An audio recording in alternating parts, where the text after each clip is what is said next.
L'Éternel avait dit à Abraham, va-t'en de ton pays et de ta parenté et de la maison de ton père, dans le pays que je te montrerai, et je te ferai devenir une grande nation, et je te bénirai.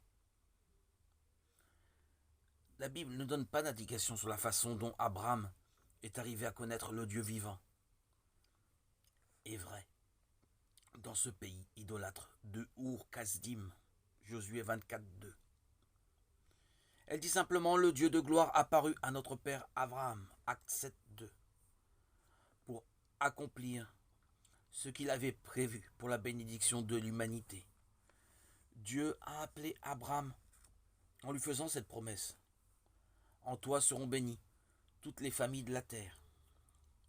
Genèse 12:3. Abraham a obéi, il a été fidèle à celui qui l'a appelé. Et Dieu a accompli sa promesse. Nous pouvons nous réjouir aujourd'hui dans les bénédictions que l'Évangile nous a apportées par Christ. La descendance d'Abraham. Galates 3:16. Remarquons les différents domaines concernés par l'appel d'Abraham. Il a été appelé à quitter sa maison, ainsi que sa parenté et son pays natal.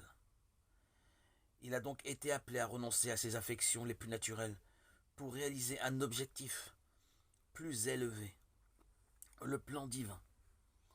Il en est souvent de même aujourd'hui pour celui que le Seigneur appelle à être missionnaire. Les versets 2 et 3 de Genèse 12 montrent le privilège élevé et saint auquel Dieu a appelé Abraham. Celui-ci ne pouvait évidemment se faire aucune idée de la grande portée des conséquences de sa marche par la foi. Pensons à la grandeur de cet appel d'Abraham.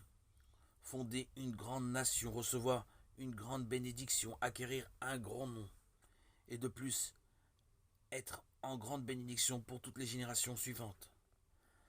À cause de notre place dans l'histoire, nous pouvons voir dans une mesure beaucoup plus complète qu'Abraham l'ensemble des plans de Dieu pour sa vie. Avez-vous entendu l'appel de Dieu? Y avez-vous répondu? Cet appel consiste peut-être à être missionnaire dans un pays étranger, ou bien à être un moniteur d'école du dimanche, ou un combattant par la prière. Ce n'est pas tellement la forme de l'appel qui importe, c'est la réponse de la foi qui plaît à Dieu. Qui d'autre que le Seigneur peut avoir l'ampleur des conséquences qui peuvent en résulter?